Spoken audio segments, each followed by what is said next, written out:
Hi friends. ఇప్పుడే 'Ustaad Bhagat Singh' cinema చూసి రావడం జరిగింది.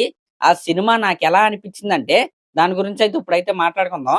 అంతకంటే ముందు ఈ సినిమా డైరెక్టర్ గారైన 'హరీష్ శంకర్' గారికైతే సారీ అయితే చెప్తున్నాను. ఎందుకంటే ఈ సినిమా పక్కా ఫ్లాప్ అనే మైండ్ సెట్‌తోనే నేనైతే థియేటర్ లోపలికైతే ఎళ్ళాను. ఇది చెప్పుకోవటంలో ఎటువంటి మొహమాటం అయితే లేదు. కానీ 'హరీష్ శంకర్' గారు మిమ్మల్ని అండర్ ఎస్టిమేట్ చేసినందుకైతే సారీ అయితే చెప్తున్నానండి. ఇది పక్కన పెడితే 'హరీష్ శంకర్' గారు మీకు సారీతో పాటు థాంక్స్ కూడా చెప్తున్నానండి. ఎందుకంటే మీరు 'పవన్ కళ్యాణ్' గారిని స్క్రీన్ పైన ప్రెజెంట్ చేసిన విధానం కావచ్చు, ఆయన కోసం మీరు రాసుకున్న ప్రతి డైలాగ్ కావచ్చు, ఎస్పెషల్లీ ప్రతి ఎలివేషన్ కావచ్చు, ఇలా ప్రతీది కూడా థియేటర్‌లో అయితే పేలిందండి. అసలు నిజంగా సినిమా అయితే సర్ప్రైజింగ్‌లీ సినిమా బావుంది. నిజంగా చాలా బావుంది సినిమా. సినిమా ఫస్ట్ హాఫ్ అలా స్టార్ట్ అయింది. విలన్ ఇంట్రడక్షన్ అయింది. ఆ ఇంట్రడక్షన్ కొద్దిగా నాకు ఎబ్బెట్టుగా అయితే అనిపించింది. అంటే ఓల్డ్ సినిమా ఫార్మాట్‌లో అనిపించింది. కానీ దాని తర్వాత 'పవన్ కళ్యాణ్' గారి ఎంట్రీ అయితే అయింది. ఇంక అక్కడి నుంచి అయితే ఎక్కడా తగ్గలేదండి. అంటే ఫస్ట్ హాఫ్‌లో నాకు మామూలు మూవ్‌మెంట్స్ దొరకలేదు. కళ్యాణ్ గారు నిజంగా మెరిసిపోతున్నాడని చెప్పాలి స్క్రీన్ పైన. ఆయన కామెడీ టైమింగ్ అయితే నెక్స్ట్ లెవెల్‌లో ఉంది. అసల పిచ్చ ఫ్లోలో మనకైతే కనపడతాడు ఈ సినిమాలో. ఎస్పెషల్లీ 'ఎత్తరే ఎత్తరా కాలరే ఎత్తరా' సాంగ్ ఏదైతే ఉందో, ఆ సాంగ్‌కి ముందు ఒక లీడ్ సీన్ అయితే ఉంటది. అది అసలు థియేటర్‌లో మామూలుగా ఎంజాయ్ చేయలేదు జనాలు. ఇంకా అక్కడి నుంచి అయితే స్టార్ట్ అయిద్దండి రచ్చ. అసలు ఒకదాని తర్వాత ఒకటి, ఒకదాని తర్వాత ఒకటి అలా అలా ఒక్కొక్క మూవ్‌మెంట్ పడుతూ ఇంటర్వెల్ దగ్గరికైతే సినిమా అయితే ఎళ్ళిపోద్ది. ఎస్పెషల్లీ ఆ ప్రీ ఇంటర్వెల్ సీక్వెన్స్ ఏదైతే ఉందో థియేటర్‌లో లిటరల్లీ చెప్పాలంటే దద్దరిల్లిపోయిందనే చెప్పాలి. అసలు ఏమన్నా ఎలివేషన్ ఇచ్చారా 'హరీష్ శంకర్' గారు. దానికి తోడు మన తమనన్న బీజీఎం అయితే అసలు ఇరక్కొట్టేసాడు. సినిమా చూస్తున్నప్పుడు నాకైతే అర్థమైంది.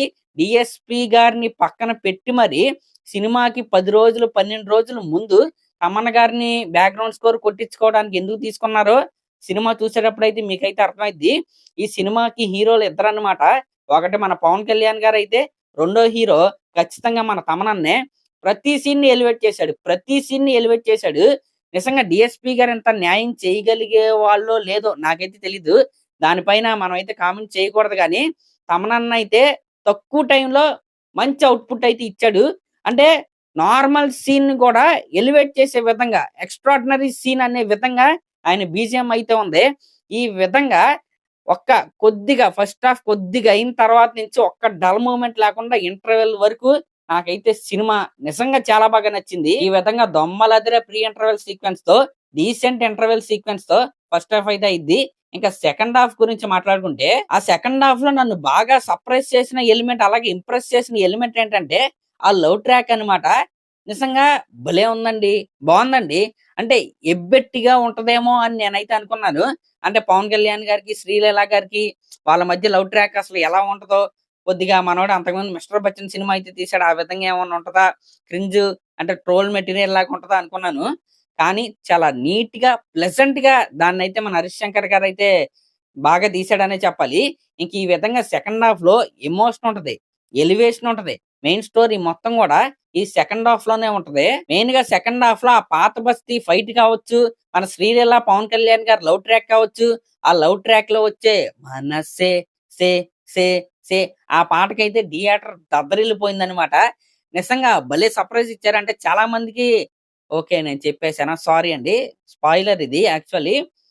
భలే ఉంది. సర్ప్రైజ్. అంటే ఫ్యామిలీస్ అందరూ కలిసి సినిమాకైతే ఎళ్ళొచ్చండి. సెకండ్ హాఫ్ చూసిన తర్వాత నేనైతే ఇదైతే బలంగా బల్లగుద్దయితే చెప్పగలను. ఇంకొక ఎమోషనల్ సీక్వెన్స్ కూడా ఉంటది. దానికైతే ప్రతి ఒక్కళ్ళు కూడా కనెక్ట్ అయిపోతారు. మెయిన్‌గా ఫ్యామిలీస్ అయితే ఆ సీక్వెన్స్‌కైతే కనెక్ట్ అవుతారు. అది మీరు థియేటర్‌లో అయితే చూడండి.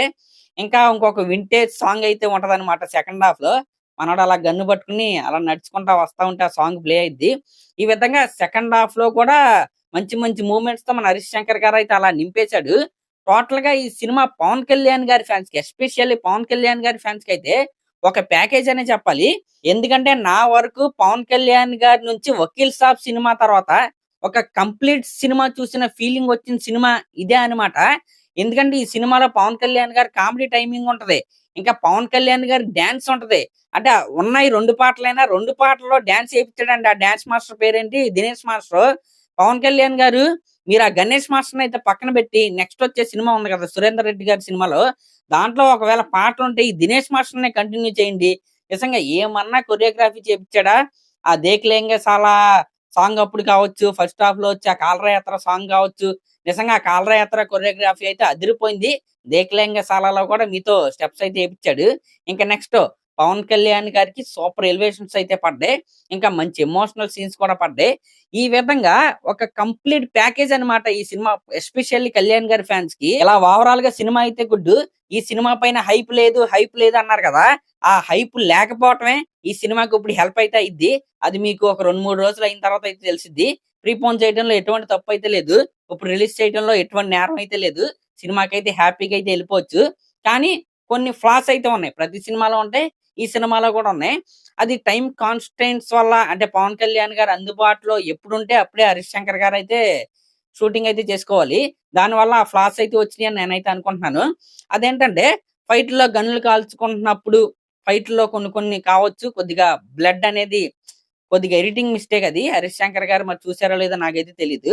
ఇంక నెక్స్ట్ ఆ గన్నులతో ఫైట్ ఇంకొద్దిగా ఎఫెక్టివ్‌గా తీసుంటే బావుండని అంటే ఇంపాక్ట్ ఇంకొద్దిగా బాగా ఉండేదని నాకైతే అనిపించింది. ఇంకా స్టోరీ అయితే ఒక కమర్షియల్ సినిమాకి ఎలాంటి స్టోరీ ఉంటది? ఒక విలను, ఒక హీరో ఇద్దరి మధ్య డి అంటే డి అనే వారు చివరికి హీరో అయితే గెలుస్తాడు. ఇదే ఫార్మాట్‌లో ఉండే స్టోరీ అన్నమాట. అంటే కొత్తదనం ఎక్స్‌పెక్ట్ చేస్తారేమో. సినిమా పాతగానే ఉంటది. కానీ సినిమా చూస్తున్నప్పుడు మనకు కొత్తగా అయితే అనిపిస్తది. అంటే అలా ప్రెజెంట్ చేశారు. కళ్యాణ్ గారిని అలా ప్రెజెంట్ చేశారు. సినిమా కూడా బావుంది. ఇదేదో బయాస్డ్ రివ్యూ అయితే కాదు. సినిమా అయితే బావుంది. చెప్తున్నాను కదా! నేనైతే ప్యూర్ నెగెటివ్ మైండ్ సెట్‌తోనే ఈ సినిమాకైతే ఎళ్ళా. ఫుల్‌గా సాటిస్ఫై అయ్యి ఇంటికైతే వచ్చా. దీంట్లో అసల డౌటే లేదు. ఇంకా టీజీలో తెలంగాణలో టికెట్ రేట్స్ కూడా పెంచలేదు. వర్త్ వర్మ వర్త్ అనమాట. మన ఏపీలో ఒక రూ. 100 అయితే పెంచారు సింగిల్ స్క్రీన్‌లో. 125 అయితే మిగతా ఆటిల్లో పెంచారు. పర్లేదు. ఆ టికెట్ రేట్‌కి వీళ్ళైతే న్యాయం అయితే చేస్తారు. ఈ విధంగా కమర్షియల్ సినిమా అంటే చిన్న చిన్న ఫ్లాస్ అయితే ఉంటాయి. అందులోను ఈ సినిమా ఎలా తీశారు? ఏంటనేది కూడా మనకు మైండ్‌లో అయితే ఉండాలి. ఆ విధంగా చూసుకుంటే సినిమా అయితే నిజంగా వర్త్ వర్మ వర్త్ అనమాట. హ్యాపీగా ఫ్యామిలీతో కలిసి ఎళ్ళాల్సిన సినిమానే. బావుందండి. సినిమా అయితే బావుంది. Complete package. అంటే అంటే మిమ్మల్ని డిసప్పాయింట్ అయితే చేసే సినిమా. ఇదైతే నిజం డిసప్పాయింట్ అయితే చేయదు. మంచిగా సాటిస్ఫై అయ్యే, ఎంజాయ్ చేసే మీరైతే ఇంటికైతే వస్తారు. దీంట్లో ఎటువంటి అనుమానం అయితే లేదు. మరి అదన్నమాట మ్యాటరు. మరి ఈ సినిమా మీకెలా అనిపించిందో కామెంట్ చేయండి. అలాగే మన ఛానెల్ గనుక ఫస్ట్ టైమ్ చూస్తున్నట్టయితే ఖచ్చితంగా సబ్స్క్రైబ్ చేసుకోండి. Thank you.